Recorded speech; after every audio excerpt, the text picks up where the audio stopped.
Nasıl dayanayım ben bu acıya?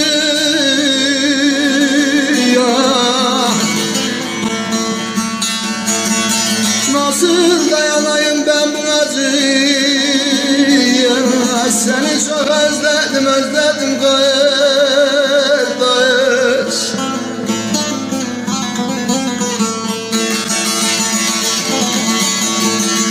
Mevlam göstermesin hiçbir bacı.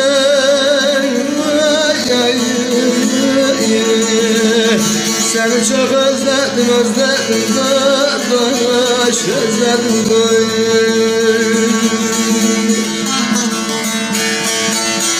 Mevlam göstermesin hiçbir bacıya, bacıya. Seni çok özledim, özledim kardeş.